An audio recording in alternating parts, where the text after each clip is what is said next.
Hello, everyone, and welcome to Let's Take a Stab at It. I'm your host, John Hoyer, and with me is... Jason Barch. And if I'm not mistaken, John, I believe we have a guest today. We do. We have a special guest, a sibling of mine. Ooh. Your only sibling. I'm Lauren Davis. Oh, hey, look at that. Hey, Lauren. Hello. I am the first, female guest on your podcast. Maybe the only female that you know, but we'll just go with it. Yeah. Well, the only female who wanted to be on so far. Wanted is a strong word. Well, I don't know where to go with that, but yeah. So anyway, we have Lauren on the show and we're excited. She is a teacher. She's smarter than me. I'll say that. Probably edit it out later, but I'll say that in front of her. No. Anyway, so we have her on the show. We're reviewing Psycho, and I thought, well, Lauren grew up with me. She knows all my crazy behavior, and we both watched the movie at probably way too young of age. So we figured we will use her smart brain to analyze this movie. Also, Lauren has kind of acted as a de facto producer for us, more or less, too, right? She gives us a lot of feedback. A lot of feedback. I mean, I call myself the unpaid intern. That's really my role. I'm the unpaid co-host, so let's... You're the best co-host. Listen, I'm not getting paid either, so... It's not like what if you were? What if we found out you were getting paid? We're not that successful, I promise you. Oh, the listeners can hear us. Oh, we're so successful. Yeah. Hey, we love you. Let's move on to what we've been watching. Jason, what have you been watching? This week I've been watching The Wire, catching up on The Wire for the first time ever, which is very good. I'm on season 3, just started season 3. The main reason I'm watching The Wire is so that people stop getting so angry at me when I tell them I haven't seen The Wire. It's like... I would expect a similar reaction if I said, oh, yeah, I just punched that infant over there. Like, people are just like appalled when I say I haven't seen The Wire. So can't believe you. That's the main I was bullied into it, more or less, over you the years. It. But it's great. So, yeah, check it out. If you haven't seen it, then, if you haven't seen it, maybe pretend like you did around people who might be a little more intense. Just tell everyone, oh, season 4 was the best. And then everyone will be like, it is. And then this guy knows. Yeah. This guy gets it. There we go. John, what have you been watching? All right. So I watched a movie called The Parallax View. So it just came out recently on the Criterion Collection. And so I haven't seen it before, but I've been meaning to check it out for a long time. So it's directed by Alan J. Pakula and it stars Warren Beatty. It's the second film in this paranoia trilogy. So the first one was Klute, then Parallax View, and then All the President's Men. Klute came out a year or two ago on the Criterion Collection. I watched it then, thought it was great. So I was like, gotta keep this train going, So the movie's about a presidential candidate who gets murdered at the top of the Seattle Space Needle. And then all the people that were witness to it are all ended up dead for some reason. And then we got Warren Beatty's character and he's investigating it. There's a shadowy corporation that might be behind the assassination. I'm not going to say any more. For those that haven't seen it, a lot of people will be like, it's an old movie. Who gives a shit? But it's really good. Check it out. Awesome.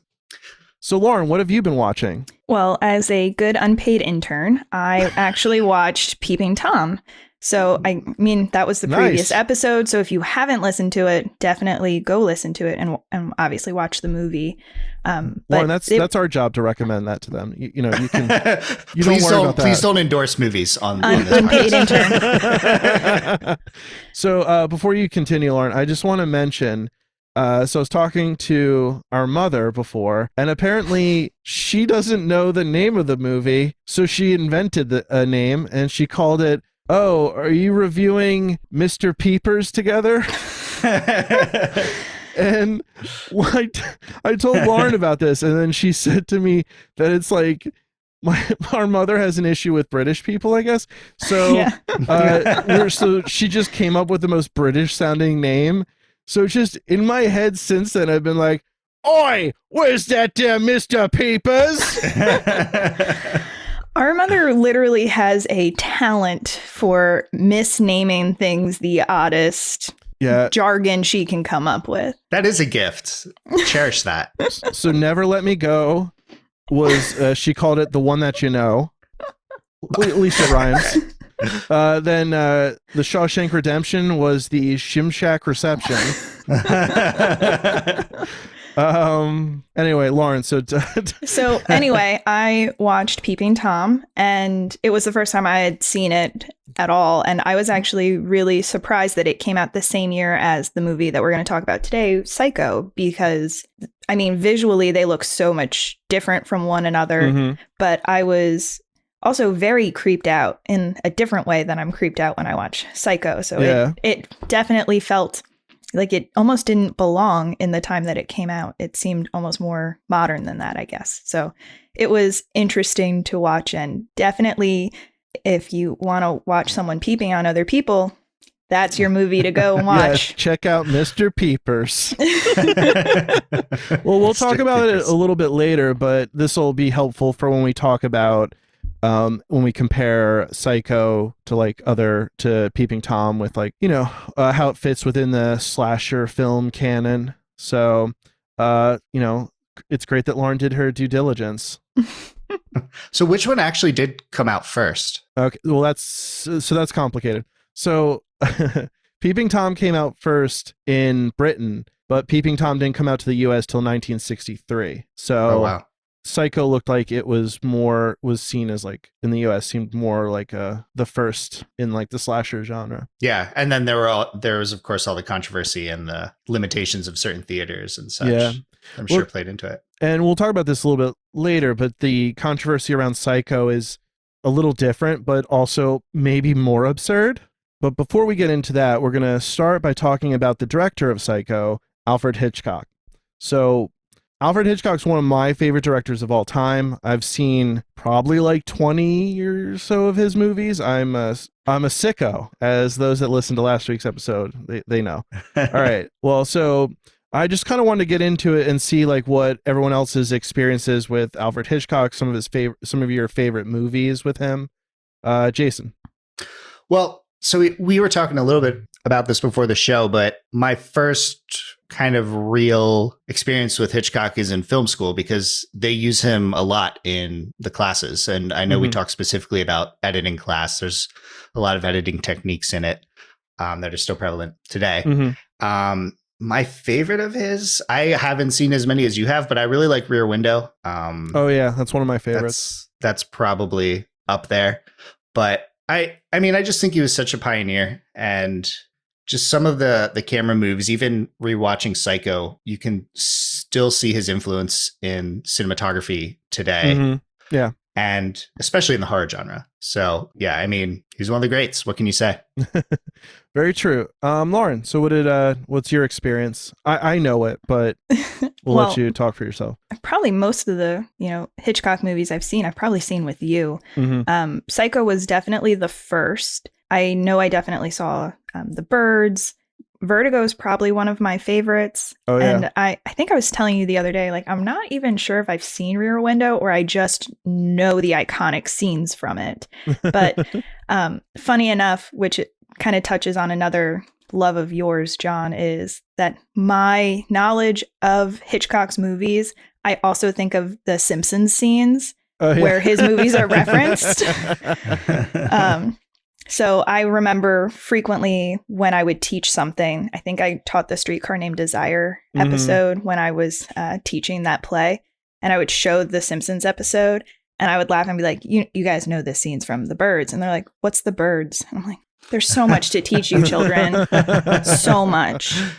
So let's what are some other Hitchcocks? Did you see North by Northwest? Yes, I think we actually saw that once during Christmas. I think you had got the Blu-ray and we watched it as a family.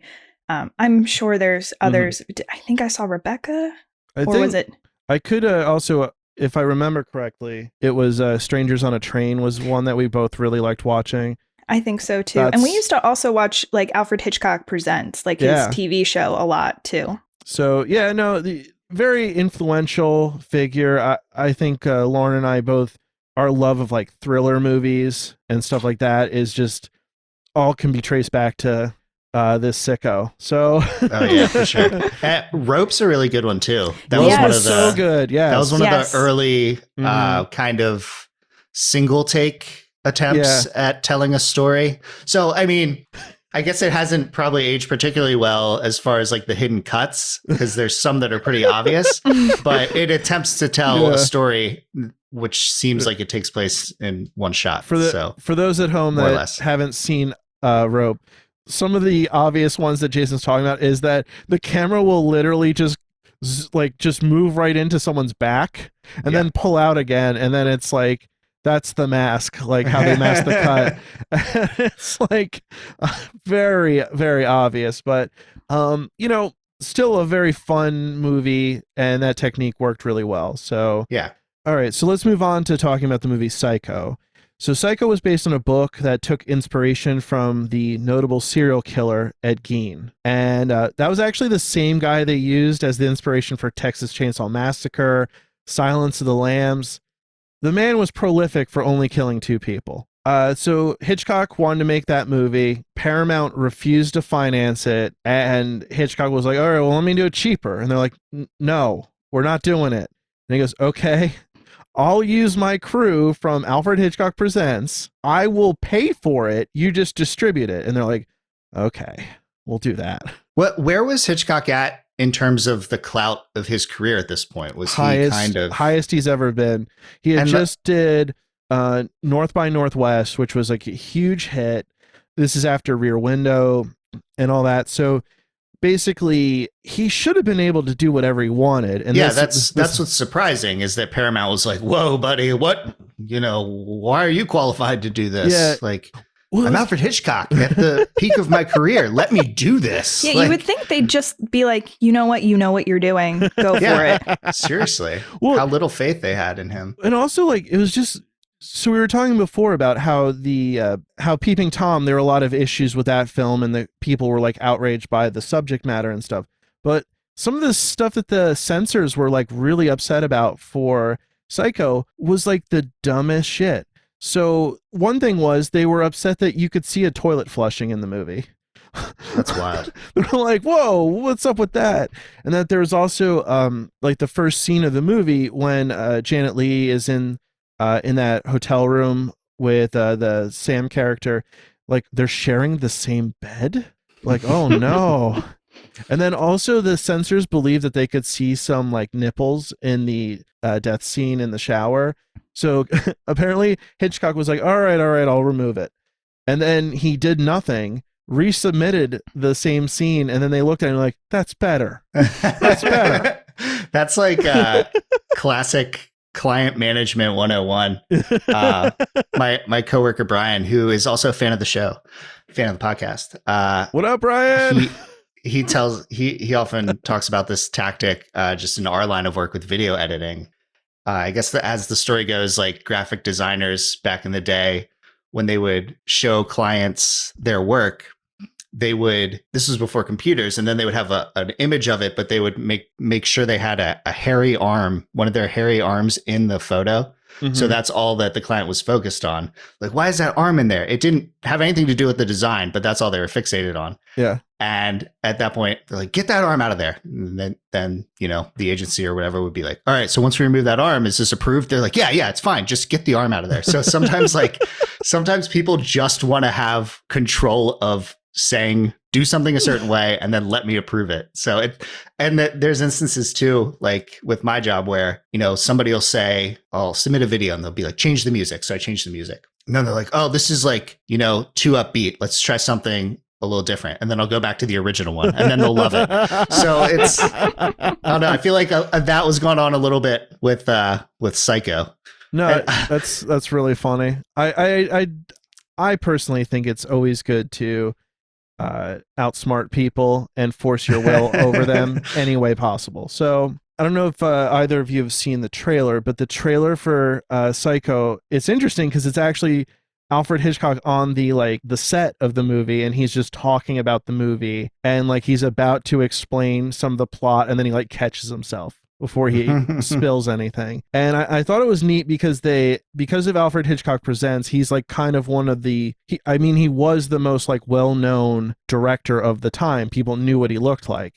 And he used that as a way to promote the movie, but also like he was able to then keep a lot of the story under wraps, so that way people wouldn't find out about it or, you know the twists and turns of the movie, which, because it was based on a book, people could have found out what the twist was pretty easily. Yeah. But he also had the actors, they didn't do any press for the movie. It was just him. So it was kind of like he was really like betting on himself with this, and he it's known as one of his best movies. So he was correct. I think I also had read somewhere that even on like the promotional posters for the movie, like it said, don't tell your friends the ending. Like, tell them to come see the movie for themselves, but don't spoil the ending for them. That's great marketing. That's awesome. Yeah. And also he also made it a rule that theaters couldn't let anyone in after the movie started. So it was kind of like this weird head game he was playing with everybody.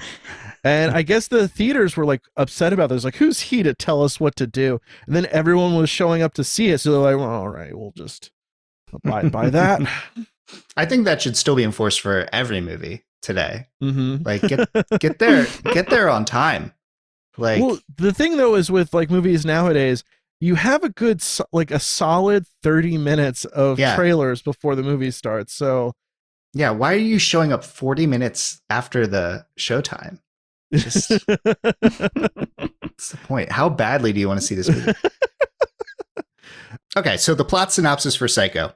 After stealing $40,000 from her employer, Marion Crane goes on the run from Phoenix to California to start a new life with her boyfriend, Sam. Along the way, she's caught in a rainstorm along a deserted highway where she is forced to take up lodging at the Bates Motel, which is run by the awkwardly mysterious Norman Bates. So we've kind of already, talked a little bit about what we thought of this film, but John, where does this stand for you in all of Hitchcock's filmography? How do you feel about this film? Well, I would say it's one of my favorite movies of all time. Nice. So I would say maybe it might be like 2 or 3. I think Vertigo and North by Northwest are really up there for me. So those 3 are kind of pretty close for quality wise. But for Psycho though, I think the thing that kind of sticks with me is just how tense and thrilling a lot of these set pieces are in the film, and that a lot of movies kind of take these sequences and recontextualize them in other ways for other films, and just the way that he builds tension is just amazing. So I love how the film subverts expectations and challenges viewers to guess where it's going. And we all think that the movie is mostly going to be about Marion Crane and her journey, and then it just kind of throws a wrench into that, and then it just makes you like uncomfortable because then you don't know, well, where is this going? Yeah. And I love that it has this, I don't know what the right word is, but like I love that it has kind of this like ballsy nature to it, that it knows exactly what it's doing, and you feel like you're in good hands throughout the movie, but also you're kind of confused with like where it could go, what it could do. And, I just love that about the movie. Yeah, as I was watching it, I tried to put myself in the shoes of a viewer in 1960. And I just kept thinking, how cool would it be to be experiencing this for the first time, like not knowing anything about it. And like you said, Marion, she's killed off halfway through the movie? Maybe less? It's about an hour in, something like that. So it's a little more than half. And that's pretty unheard of. Yeah. Right? Well, and also like just the way that like the scene before she's killed is given such time to like develop, that it creates a character moment for her of changing her path going forward in the movie. So you think, okay, so the next thing that's going to happen is her driving this way and we're going to follow her. And then that's not at all where the rest of the movie goes, that you feel almost like betrayed by the movie. So you think her journey is about to change because she's made this decision to actually return the money. That's what she's planning on doing the next day. And you think, okay, we're going to continue on this journey with her, but nope, not so fast. So at this time, was Janet Leigh like a marquee name? Was it pretty crazy that she was killed off, or like she was? She was a big name at the time, and I guess she wasn't like, she's not Cary Grant level, but she was a big name, and she actually took a huge pay cut for this movie. And she agreed to the movie and then found out about the pay cut later.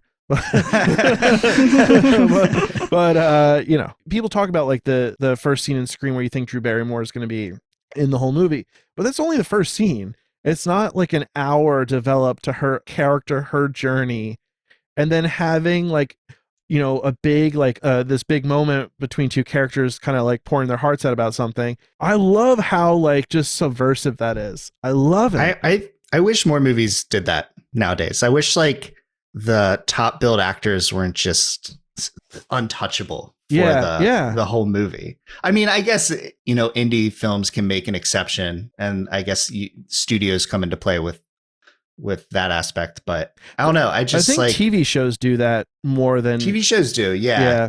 But you can give them a proper arc, I guess, beforehand before you kill them off. But I guess it is becoming more trendy with TV to kill off kind of bigger characters in more surprising ways. But I don't know. I'm sure for the time it was like, that's probably a big reason that Paramount didn't like it too. Probably, I'm sure they would have. No, I had actually heard that that's one of the reasons they didn't want to fund it, because they thought there's no way this movie can be successful if your beautiful lead actress is killed off halfway through. Yeah. And it is, I will say, to a certain degree, the film's, like the momentum of the film does not quite recover after that scene. That, the rest of the movie is, I think, still, really good.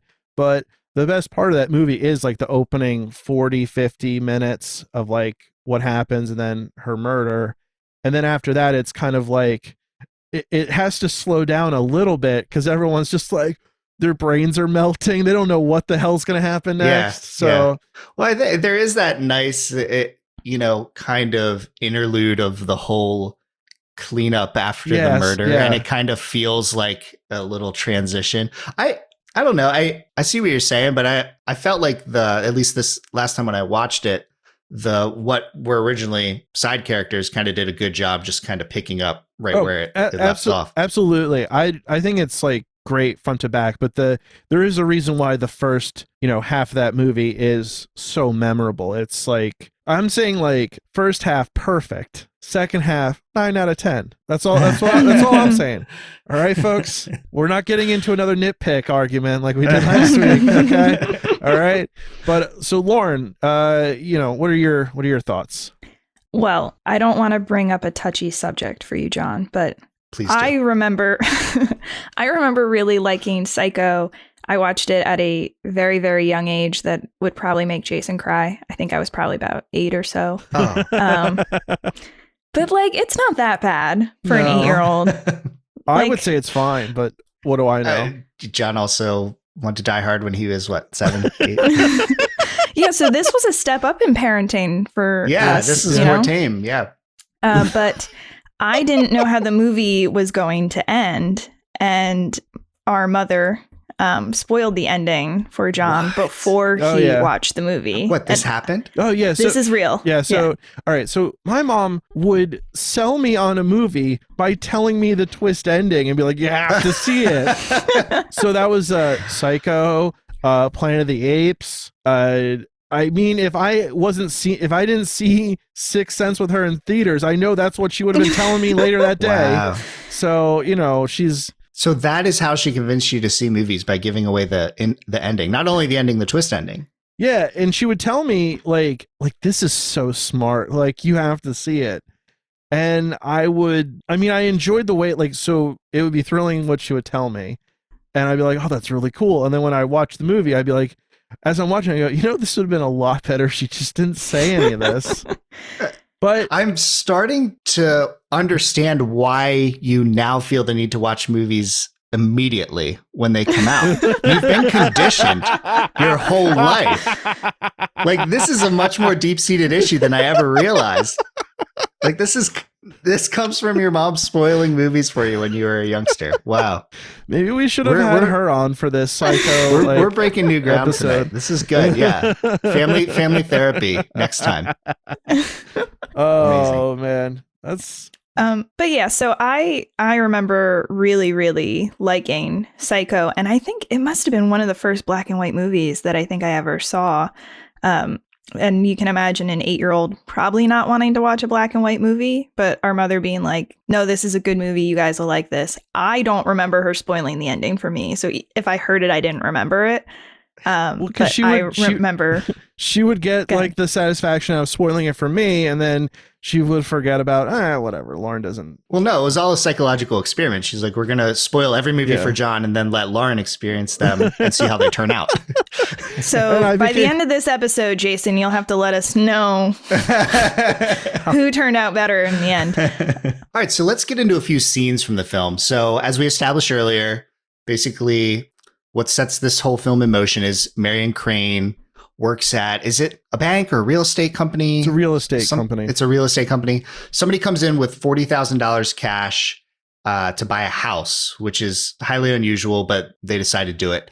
Marion is tasked with the job of taking this to the bank. So she has $40,000 cash, and she decides she's going to take it and run away with her boyfriend. And the opening scene of the film, we established that her and her boyfriend want to kind of start a new life together. I guess he just got out of a marriage. Yeah, he's divorced, and he has some debts that he has to pay before they can get married. And he also has like an alimony he's paying to his wife too. Mm-hmm.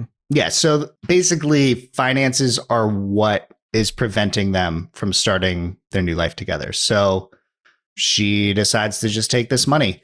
And so she leaves Phoenix, Arizona, and she's heading towards some town in California, Fairfield, something like that. Fairfield. So she's on this journey to Fairfield, and she falls asleep on the side of the road. And then next thing we know, there's a cop coming and waking her up. Which is like the way that they film that scene. You see the cop pull up while she's still sleeping. Then he gets real close to the glass, and then we just get this close-up of him, and probably the most intimidating looking cop I've ever seen. Yeah. And what we witness next is her playing it very cool and not seeming guilty of anything at all. I mean, she tries to start the car before even rolling down the window to get out of there. Normal stuff. The one little tidbit that I really enjoy about that scene is that when she turns to take her driver's license out, you see her like hiding the money she takes out and just kind of tucks it in the seat, and then she's like, "Oh, here you go, officer." And she's like, "Is there something wrong?" And he's like, "You seem like you did something. You're really acting like you did something." Yeah. Also, I've slept in cars before. Like, she didn't look like she just slept in a car. She really didn't. She was like, her hair is still perfectly fine. Makeup's good. Like, sleeping in a car is rough. And it looked like she had a pretty restful night's sleep, which is impressive. But yeah, I don't know. I wonder what like routine traffic stops were like in the 60s. I wish I had that kind of baseline understanding to know how this interaction compared. Well, it's also like, she's like, I can't think of a better word, but like she's kind of mouthing off to him a little bit and just like, "You're wasting my time, officer." And like, just quite a few years later, that wouldn't end well if, people said that to a policeman now. She gets out of that and she's driving, and the filmmaking here is just so paranoid. Like there's a lot of like point of view shots of her looking at the rear view mirror of the cop following her, and you're getting tense. Like, is he going to pull her over again? Is he going to figure out that she's on the run? And then the cop exits off, and then she keeps driving. So she's like, got away with that.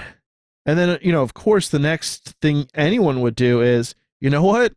Time to buy a new car. Time to trade it in. Yeah. So she goes.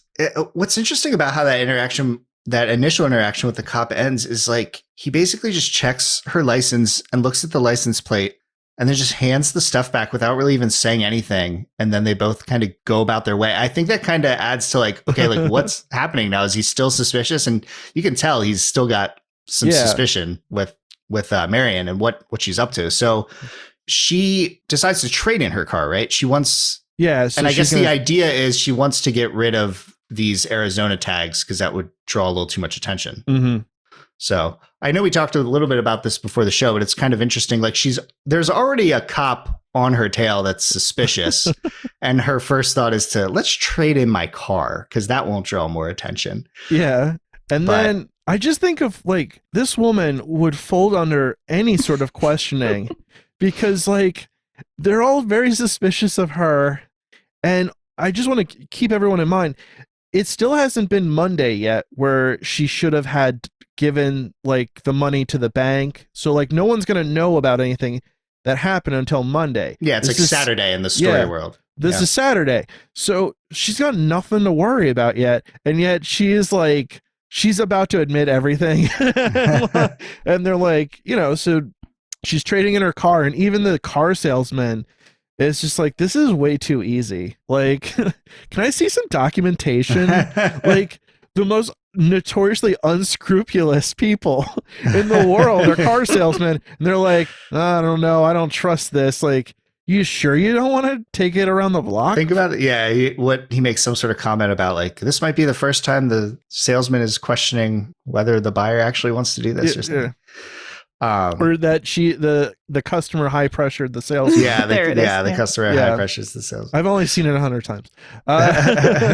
But even he's like, this is an odd lady, which you would think she would at least think of like, well, maybe I want a very similar car, but like with California plates or something. She's like, that one. I want that one. It's like, you don't even know the name of the car. Yeah, that one. That's what I want. Well, and she has like other suspicious behaviors too, because the whole time she's shopping, she's like looking over her shoulder at the cop that's watching her. And the cop that's a good point. Yeah, we should mention the cop. Yeah, the cop pulls up. Is now staring at her. Is staring at her from like across the street, and she keeps looking over at him like, will he go away? I would have thought that would have been a good time not to buy another car. Yeah, that's what I was thinking. Like, just keep going. Like, I don't know, you're just drawing more attention to yourself. Or just like say you're getting your car fixed at the place there, and like if you're gonna hang there for an hour, the cop's gonna get bored and be like, yeah, I guess I'll move on. Mm-hmm. We should mention the cop isn't even just like trying to be sneaky watching her. He is out of his car. Yeah. He's standing outside his car with his arms crossed staring at her. Mm-hmm. So, he wants her to know he has his eye on her, and she's kind of scrambling to do this deal. The 60s must have been a much simpler time, because my only thought was, she's trying to trade in a car. This is going to take days. Like, they're going to have to do paperwork. Like, there's, the notary's not going to be open. They're going to have to finish this up Monday. And because like everything's a hassle nowadays. And it's like this whole thing took less than 10 minutes start to finish for her to trade in her car.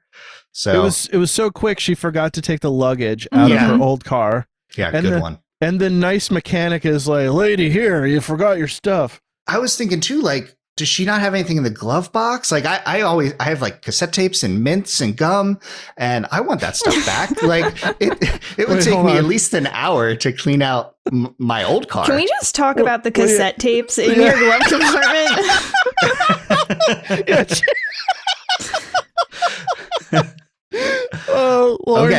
Lauren is my sister. That was my thought. So not so much anymore, but my previous car did not have a CD player or anything, and it did have a cassette player. So I had some cassettes on reserve. If there was ever a point where I was driving and I didn't have service or I couldn't stream music, I did have some backup. Okay, so you also had 8 tracks then too. No, I did not. Okay. Unfortunately. All right. Well, let's dig into that for a second. What were the albums? One was. Were they mixes or? One of them might have been. I think one was like a Beatles tape. One was, I think, They Might Be Giants. The band They Might Be Giants. And I forget what the last one was. I think it was actually a local artist. Like, I went to a show. You know how cassette tapes kind of are becoming like a thing again? I think that was the third one. I did have 3 cassette tapes though. So. We're learning so much about you. So you You still listen to cassette tapes. You like to pull over and sleep in your car. Well, I never said that. I've slept in my car. Like, all right. Have you not? You're such a nomad. John, how many times have you slept in your car? Never. You've never slept in your car? And I've never slept in my car. No. Okay. I thought it was something everyone's at least experienced once. It's like in a rest stop or something. Just, a couple hours. No. You're on a road trip. Have you guys ever driven coast to coast, though? No. Okay. So that's probably all right. where. Well, okay. So you're with people, though. Yes. Like everyone decides, all right, we're taking a nap. Yeah. Okay. That's less weird. I thought you were just like, really bumming what? Yeah, you know what? I'm just going to pull over because I'm feeling a little sleepy today. Well, there was one instance recently where we were visiting some friends, and here's how we ended up sleeping in the car for a little bit. Yeah. We were visiting some friends in North Carolina, and we went to check into the hotel, and we got there really late / early. It was like maybe 4:30 in the morning, something like that. Oh, wow. And we're like, all right, we need this for tonight and tomorrow night. And the person at the counter was like, well, our new day starts at 5 a.m. So if you guys want to wait for a half an hour, an hour, and then check in, you'll basically get 2 nights for 1 night. And we're all like super tired. But at that point, we're like, all right, well, we'll just wait it out. So we all fell asleep in the car for like an hour and had an alarm on, and then went and checked in. So I don't think it's as strange. Well, that's as fine. you guys. That's okay. No, I was just picturing you with like a duffel bag, just like bumming it around. Money. I didn't have $40,000 cash or a duffel bag. Were you going to see your lover in California? Is that why you went coast to coast? No, I can't say that was the reason. I wanted to like see the Grand Canyon, but Jason's like telling me later, like, don't have her on again. I don't like her. I don't want her grilling me. I don't want 2 Hoyers in one. Yeah. John, you're the nice one. Which is something I've never heard before. All right. Well, okay. So let's get back into it. So she buys the car very suspiciously and gets back on the road, right? And then it starts to rain and it's pouring. And she's like, I got to pull over. What's this area? Oh, Bates Motel. What a coinky dink. I'll go there. So she pulls in, and I think, isn't it Norman's? He's not even down. Yeah, he's up at his house, which is right behind the motel. Mm-hmm. Which it doesn't look creepy at all. No, yeah, it's this huge, kind of silhouetted, gothic-looking Victorian building. Norman Bates, we're introduced to him. He runs down and checks her in, and he's like, "We got 12 cabins, 12 vacancies." Yeah, and he's very self-deprecating when it comes to the fact that they're not able to get anyone in their cabin or in their motel. I guess when you disassociate like that, you're like, well, my mom's side of my brain is embarrassed about that. I find it funny. Well, apparently it used to be on a main road, so they would get a lot more traffic, and now it's kind of off the beaten path. So yeah, 12 vacancies. So he talks to her. She signs in, and we see that she writes a fake name down and then writes down Los Angeles. So Norman's talking to her a little bit. He shows her to her cabin number 1, which is right next to the office. So Norman finds out she's hungry and then offers to make her some food. And he's like, all right, I'll be right back. I'll let you know when the food's done. So she goes, cool. So she's like unpacking or whatever. And then she just hears a very nasty woman yelling at Norman, like, don't let her in here. And like, I know what's on your mind. And it's very loud. It's like you can hear it clear as day from the motel. Like even his conversation, which is yeah. Shut up. So then, which, he's tell her what's up. This is your motel now. And so he comes back with his like a tray with like milk and sandwiches or whatever. And Marion at this point is now standing outside of her cabin by like the door. And he's like, oh, wish I could apologize for her. Then she's like, all right, well, do you want to just come in here? And so she kind of steps back a little bit to let him go into the room. And we get kind of this like interesting point of view shot, which is the first time in the movie we get a point of view shot that's not from Marion's perspective. It's from his. And he kind of looks at her for a minute, and then he's like, humana.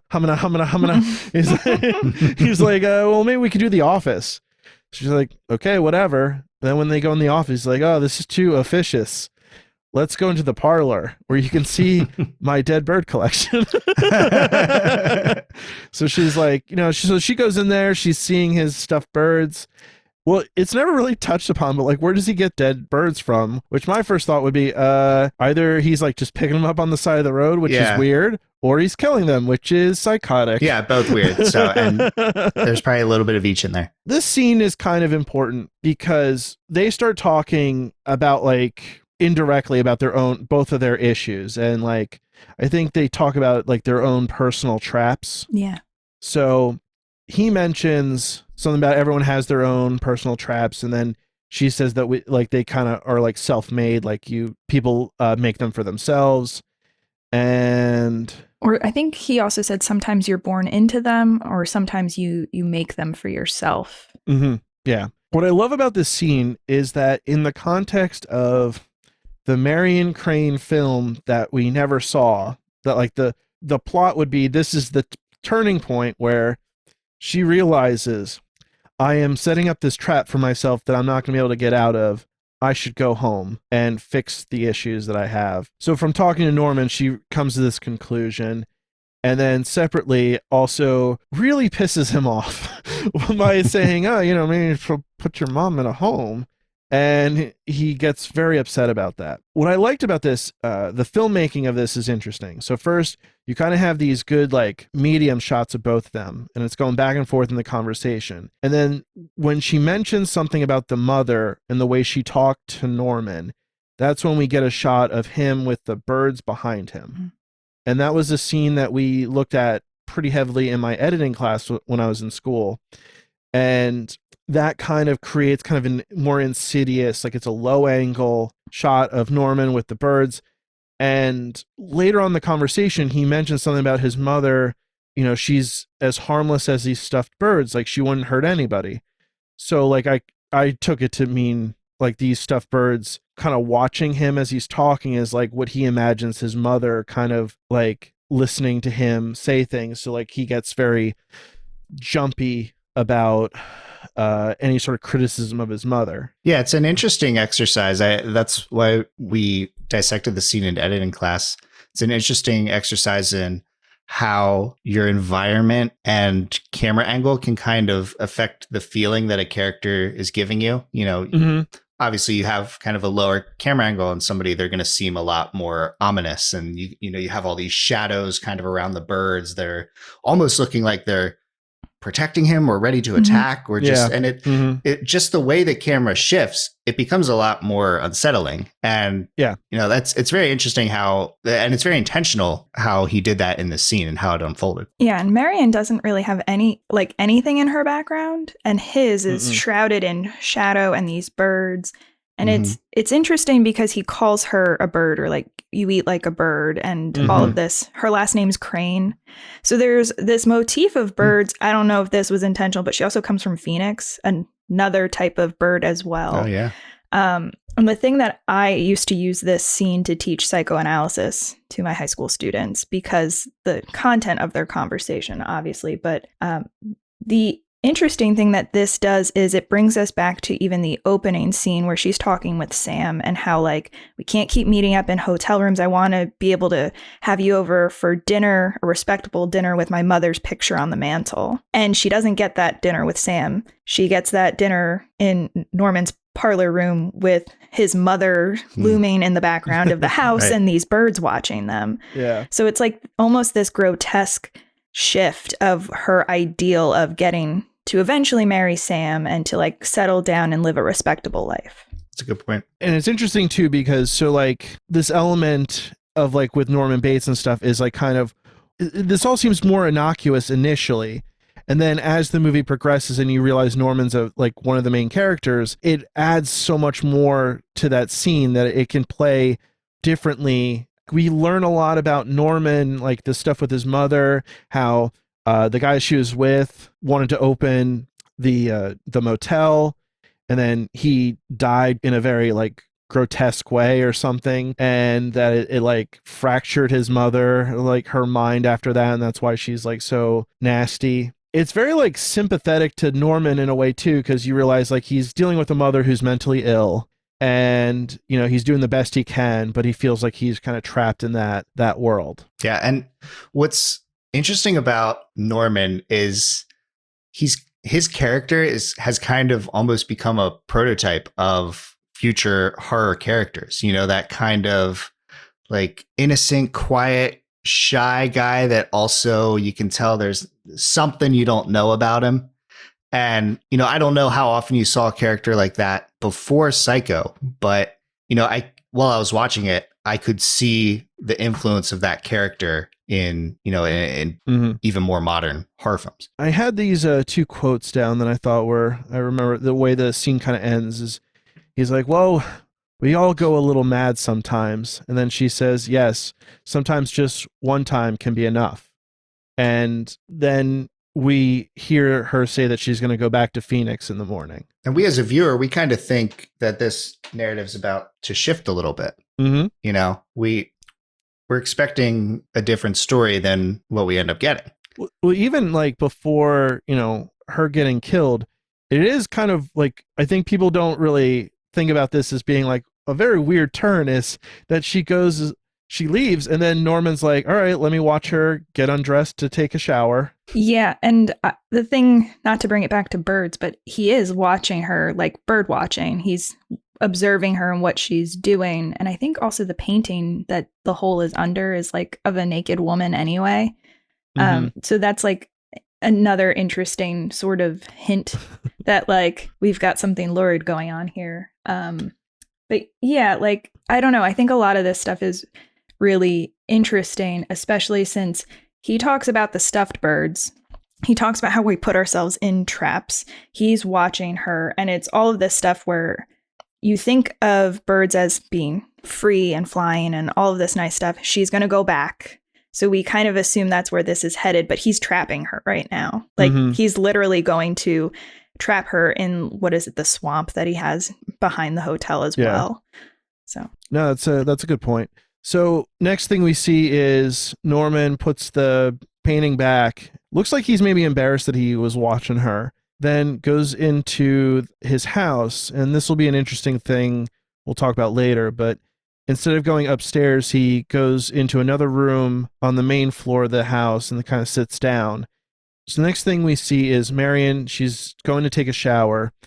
She gets in the shower, and then as we're watching her, we see like a person walking up to her through the shower curtain, which if folks have listened to the 7th Victim episode, will remember there's a very similar scene in that was a precursor to Psycho. Yep. And, you know, so we get to probably the most infamous scene of the movie, which is Mrs. Bates stabbing Marion Crane. And it still has a lot of like impact, I think, to this day. And there's all these like quick cuts, and we don't really see her ever get stabbed, or you don't see any nudity, but it feels like you've seen a lot. But it's a collage of different things together, and it's just hinting at it enough that you can kind of put it all together in your mind to create this frenzied, disorienting it's insanity. Murder. Yeah. And I'm wondering like how much, like, since there was already, you know, so much contention between Paramount and Hitchcock, like if this is what they settled on, or if Hitchcock wanted to do more, or if he's like, all right, well, we'll use these editing techniques. Because I think it's safe to say that nowadays, if there was a scene like that, it would be a lot less would be left to the imagination.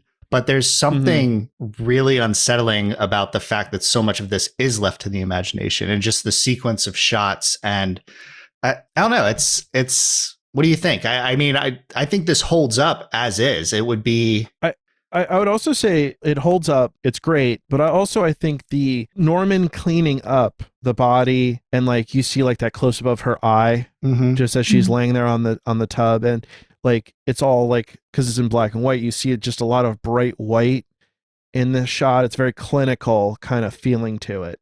of him cleaning her up, and you see like the blood going in the drain, and it's kind of like what I think adds to this, not just like the editing of the killing itself, but the like methodical way that you see details like the blood going down the drain, these other things are almost like someone who made this movie like would think of this stuff like, oh, that's what you would kind of notice when you're killing somebody.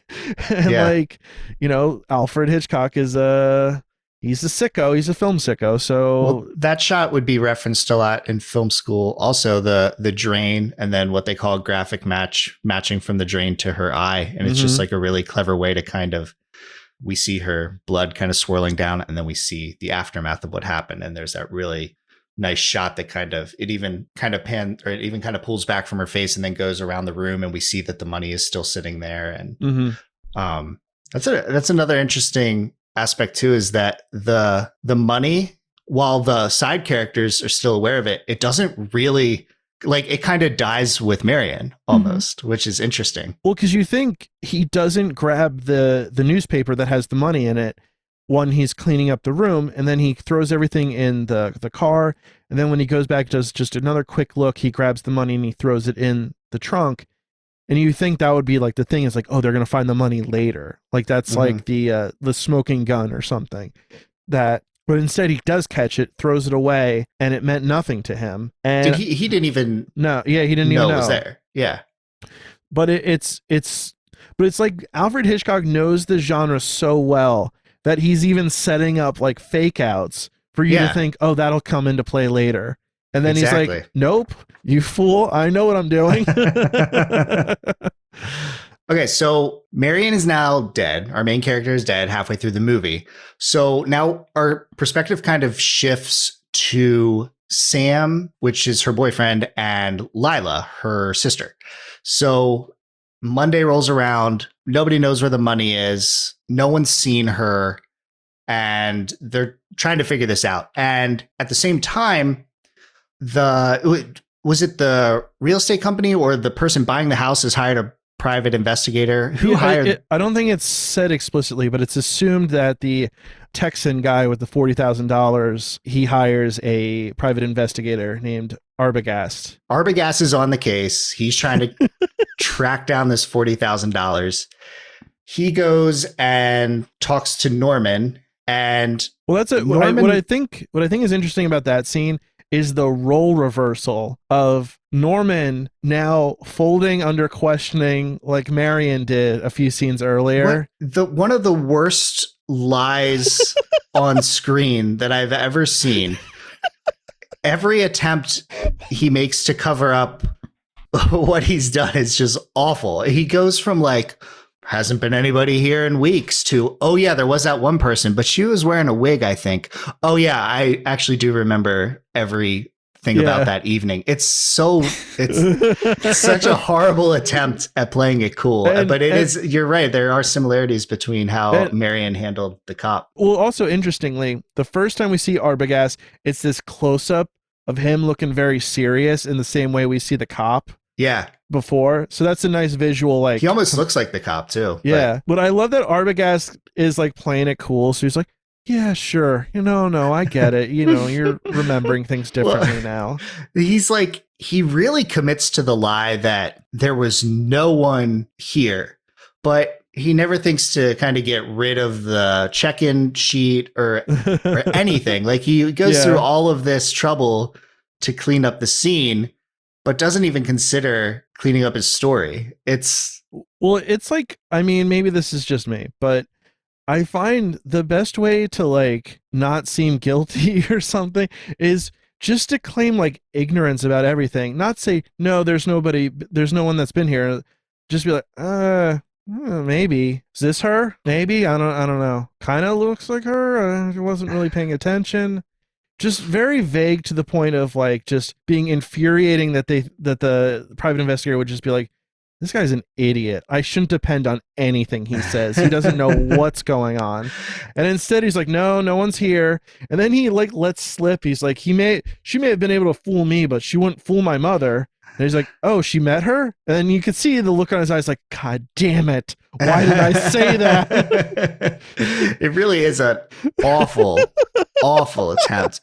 And even more embarrassing for him is think about in the 60s how much easier it would be to get away with this than in this day and age. For sure. And he's still messing up. There's no cell phones. There's no tracking. There's no anything. He could have just had a convincing story and they probably would have left him alone. Well, there's like really no credit cards for her to, pay for the hotel. Like you said, all it is a paper ledger. He just needs to get rid of the one page. And it's like, oh, no one's been here for however many months. Like, it's very bad. Yeah. Also, like, he disposes of like all these cars in the same swamp that's like apparently walking distance from the motel. It's deserted. Like, it's a deserted area. And it's just like, you know what? It'd be like, Jason, it'd be like if you're like, you know what, John, I'm going to murder John, and then I'm just going to bury him in my backyard. And then when they find it, they're like, oh, why is there a body here? I don't know. It's not me. So anyway. I don't know. I don't think I could get away with it if I murdered you, but... I was wondering what you were thinking about. Okay. Well, you just to put the. So he's been thinking about murdering you. I wasn't planning on that crossing my mind tonight, but now. Now that you put the idea in my head, I'm like Google Maps, like swamps in Lancaster, PA. Nobody else can see this, but Jason's also like stroking his beard, like he's thinking maniacally. Yes. I just imagine him like. If he was trying to get away with it, it's like he'd also have to deal with the fact that like for like 2 weeks he like pulled his back out trying to like move my body, and he goes, "I should have killed him closer to the backyard." Jesus Christ! Oh my God! So Arbogast, he knows that Norman is up to something, and then he phones Lila and Sam and is like, I'm going to look into this a little bit further. He ends up going into the house at the motel, at which point the mother, who is Norman as the mother, no one can see you doing air quotes. I'm trying to encourage you to get video on this at some point. Okay. So the mother comes out and basically stabs him to death. Then Norman turns to the swamp yet again, gets rid of Arbogast's body, and now Norman is worried about his mom getting in the middle of all this, wants to keep his mom out of it. So there's this scene where Norman picks up his mother, who seems to be very frail but real. He's holding someone. And she's yelling at him, criticizing. And Norman carries her down to the fruit cellar, which I guess we would just call a basement nowadays. I don't know. But I am personally in favor of just calling all basements fruit cellars from now on. I don't know what the requirements are, but I love the idea though that like if she was real, he literally just put this old lady in the basement and just left her sitting there. Like, all right, you sit here. That's all. So next we see Lila and Sam. They go to the local sheriff because Arbogast, he's gone. They didn't hear from him again. And he seemed like he was just going to be, I'll be back in an hour. He didn't come back. So they go to the sheriff and they talk to him. And he's like, well, he was supposed to go to the Bates Motel and talk to the mother there. And then the sheriff says, well, he's probably lying to you. He probably figured out where Marion went with the money and wants the money for himself. I'm like, well, why would you think that? And he was like, well, Mrs. Bates has been dead for 10 years. Murder, suicide. So we're supposed to think, oh, she's not really dead. Well, and they also say how they saw, like Arbogast said he saw the mother in the window. So they're under the impression that like Mrs. Bates, whatever body was buried in that cemetery isn't Mrs. Bates. And she's still in the house. And they're like, oh, we need to question her and find out what's going on there. Yeah, so then Sam and Lila, they pretend to be like a couple that they're going to check in at the Bates Motel, which you would think at this point, anyone who's checking in at the Bates Motel, because it's pretty much abandoned by this point, Norman should probably assume they're trying to find Marion at this point. I've had no one in 2 months, and then I've had 4 people in the last 24 hours. Jesus Christ, this Marion really caused a problem for me. Oh my God. So so they check in, and then Lila and Sam have a plan where she's going to go sneak into the house and talk to the mother. And, Sam decides, okay, well, I'll cause a distraction. And his distraction is to just kind of insult Norman for a very long time in a very awkward manner. And then Norman's just kind of sitting there taking it. And it's kind of sad. He's like, and Sam, he seems like a bit of a dummy. And he's like, well, clearly what happened was that Norman wants to use the money to reopen the motel on the main highway. So he's going to, see if he can figure that out, which means he just asks him directly, but louder. He was very confident in that theory. He keeps just demanding to know, oh, so you're going to move it here? What's going on? And he's just pushing at him. And Norman, he's used to his mother abusing him. What Sam is saying is kind of mild, I guess, by comparison. And while this is happening, Lila goes into the Bates house, and then she decides, all right, well, I'm going to go downstairs, see what's down there in the old fruit cellar. So she goes down there, and we cut back to Sam and Norman talking, and Norman figures out, oh, this is a distraction. So he knocks out Sam with little to no effort. It didn't even look like he made contact. It was kind of like, he just didn't he take a mug or something and just hit him? Then he runs to the house. So then Lila walks into the fruit cellar, sees an old lady in the rocking chair, turns the rocking chair, and you see Norman's mother's dead skeleton, which was a horrifying thing that I remembered when I was younger. I was like, that's so creepy. It's still pretty creepy. Creepy. And then as soon as she looks at that, she hears a noise, turns, and then Norman in his mom's clothes and wig is trying to stab her. And then somehow Sam, who is knocked out, I guess woke up 10 seconds after it was a Norman. Very brief knockout. So Sam runs in and grabs Norman, which the strength of these two is very weird because Sam could get easily knocked out by Norman, but then when he goes and grabs Norman, Norman starts almost crying by just being restrained only slightly. And he he falls down, and then transition to the last big scene of the movie, which is at the police station. And then we have everyone's kind of sitting around, and a psychiatrist comes in and he goes, all right, folks, if you haven't figured it out yet, let me tell you what really happened. Yeah. How do we feel about that? How do we feel about a psychiatrist just conveniently explaining the whole movie at the end? I think it's effective in this instance, but that's not something that would really fly today. Well, it feels like this is the start of having a movie that has any sort of psychological element. They're like, all right, well, we need a psychiatrist to explain it at the end. So for all the dummies in the back, they'll get it. Yeah. Well, I think that kind of, you can even see it in Halloween, which we'll eventually discuss. Mm-hmm. They started making psychiatrists more of a character throughout, not necessarily, somebody to come in at the end and explain. So, but it was very effective. It's just, he wasn't really a character until that moment. It does get at some interesting elements, which, for today's standards, the idea of a split personality is common, thriller trope. But for back then, it's split personality. Do go on. Yeah. Well, you also have to realize, too, that we're right at the cusp of really the psychological sort of medical care boom. And I don't even think Thorazine was even made yet. So when they're talking about different psychological disorders, everything was very hush hush. You didn't want to be diagnosed with anything because then you're crazy or you're thrown into an asylum. So I also wonder if this is shocking to have a psychologist or psychiatrist come and tell you about this sort of disorder, because probably people would not have known about any of these things. Even depression wasn't talked about and taboo.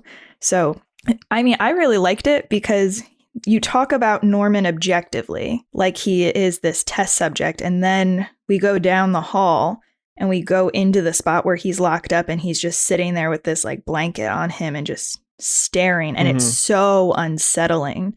he's not even doing anything, and it's creepier than when like she was killed earlier in the movie. Mm-hmm. Yeah, it's the whole thing with the psychiatry. You guys make good points about how, you know, nowadays it's almost more of a trope or a cliche, but based on the times, you know, this is pretty groundbreaking stuff. And the what was the medication you referenced, Lauren? That's to help Thorazine. with does that help with like multiple personalities or something, or it can. So it's typically schizophrenia, but it's also used just to like calm you down so that you're not going to be violent. Which in this case he would probably be on, or something similar to that would just kind of like mellow you out completely and kind of make you a vegetable. Yeah. So then at the end, he's sitting there in this white room, kind of having an inner dialogue with himself, him and his mother persona. And then there's something like she says like, sorry, I had to tell on my son who did all the murders. Like in the mother's mind. Yeah. The other guy did, you know, Norman, her bad son, did all this. Yeah. She's like, I would never hurt a fly. And doesn't she even mention like she should have locked him up sooner? Like they all knew that there was something wrong with him and things like that too. Yeah. So did Norman killed his mother? Yeah, I assume but how did he get away with that? Because he was very bad at getting away with this. Well, it was his first time. Got lucky. He was able to make it look like suicide, I guess. Yeah, no one was really looking for him either. I guess the story. Well, didn't they say it was poison? Is that like strychnine or something? Well, to me, it made it seem like he killed both of them, but made it look like it was a murder-suicide. Yeah, so Lauren, you were telling me before that you had some psychoanalysis stuff that you wanted to bring up about Norman and his issues. And so from what I was reading, Hitchcock was really into psychology, Freud's theories, definitely psychoanalysis. So you can see a lot of the influences of that in this movie. I think the one that's most obvious is the idea of an Oedipal complex. So the thought is that within a certain stage of your development, if you have some sort of trauma or some sort of issue, you develop this fixation of wanting to possess the opposite sex parent. So for Norman, that would be, you know, wanting to replace his father and marry his mother. And the thing that is most interesting here is Norman literally does possess his mother. Like she is a part of him by the end of the movie. The other thing that I found really interesting is that Freud believed our personality is divided into 3 parts. So you have your id, your ego, your superego. I believe you guys already talked about this in a different... on the Suspiria remake episode. Yeah. Yeah. So Norman acts as his own ego, right? But the thing that's really interesting here is that the mother character kind of plays both his, you know, superego, so his moral center, but also his id in this, like the place for his sexual impulses, his desires, his violence, and all of that. So you have this really interesting dynamic because although she's supposed to represent, you know, him behaving and like the model behavior he should have, it's also the thing that drives him to do bad things. And it was said that also Hitchcock used the Bates house to represent this. So as John mentioned earlier, when Norman enters the Bates house for the first time, he stays on the ground floor. So that would be the ego. And then we see that the mother is both in the upstairs, the superego, and also the basement, the id. And she's moved, her corpse is moved throughout the movie. So it's really interesting when you think of these things in particular. I think because it's... Sorry. Yeah, go ahead. I think the person who was talking about that was Slavoj Zizek. Yeah.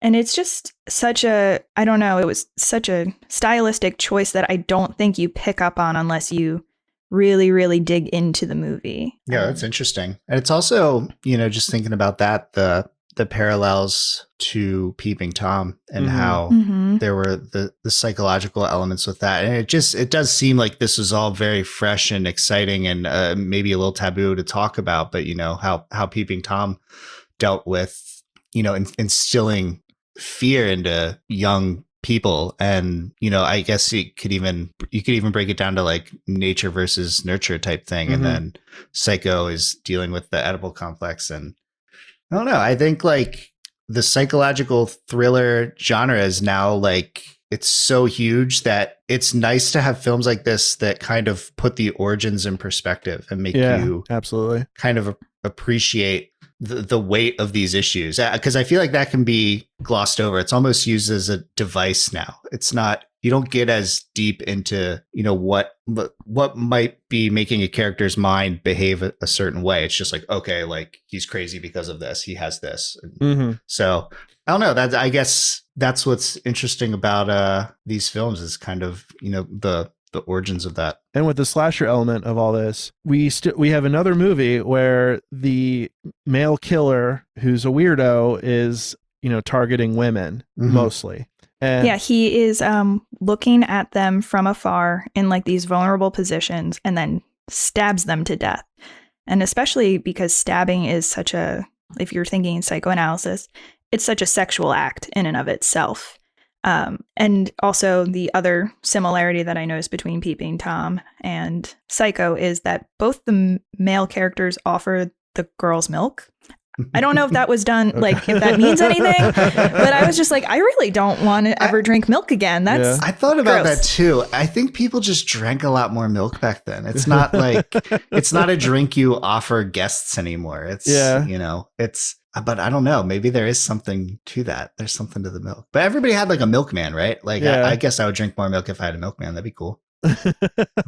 Milkman and fruit sellers. We're bringing them back, guys. Yeah. Let's move on to, all right. So Jason, would you survive this killer? I'm still a little caught up in this scenario where I murder you. I'm like, I can't get away from it. Like part of me is like, I don't even want to think about that. But then part of me is like, how would I do that? Like, it's something I didn't want to think about today, John. Would I survive this killer? Norman Bates. I do take showers at night, so that's works to my disadvantage. I'm going to go with yes, because I don't think the mother would have had as much of a problem with me being a male. Okay.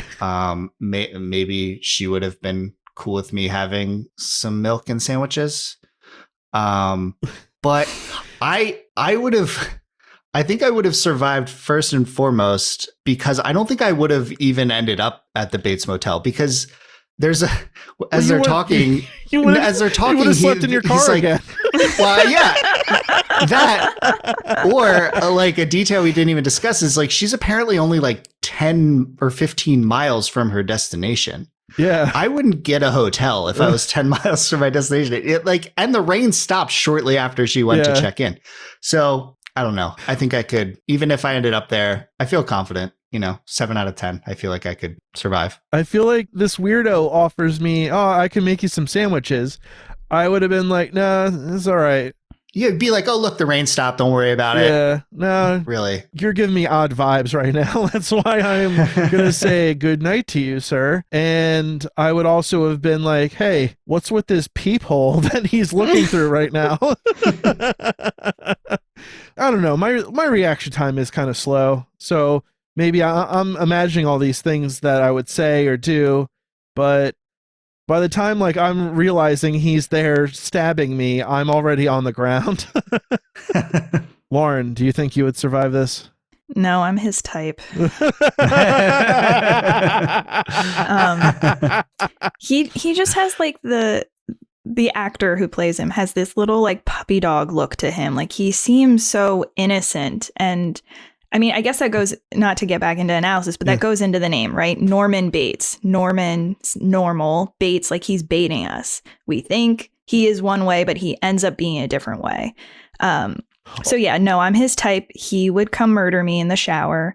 Also, you told me off mic, I'm sorry that you're not going for the joke you wanted, but you told me there's never been a normal person named Norman. No, there's never been a normal person named Norman. His mother's name is Norma, so that's like a double whammy of of weird sickos. So yeah, and our mother has also instilled in us with this movie her extreme fear of matricide and how like she's afraid that John is gonna murder her, and she like made it very clear with me at a young age, like if anything happens to me, it's your brother.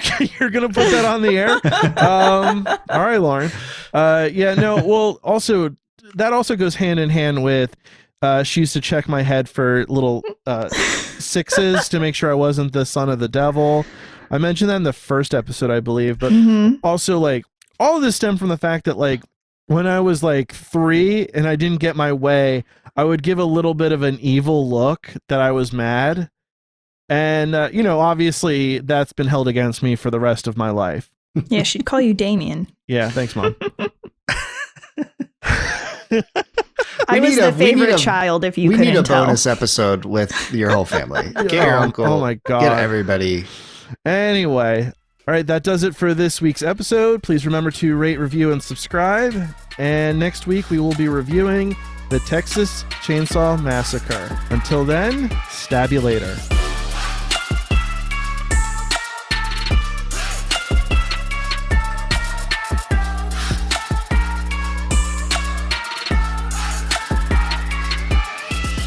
And we'll talk about this a little bit later, but the controversy around Psycho is a little different, but also maybe more absurd. So, fun stuff. Do you want me to go into that now? It just would have been so clutch if you just went into it, though. Oh, that's where we're going with this. Okay. Yeah. I was like... What was I thought there was something else we were going to talk about before we got into it. All right. Do you guys you host a podcast? Is that true? Is that what you guys do? Lauren? We pretend. Okay. Lauren, I'm a very sensitive boy and you know this.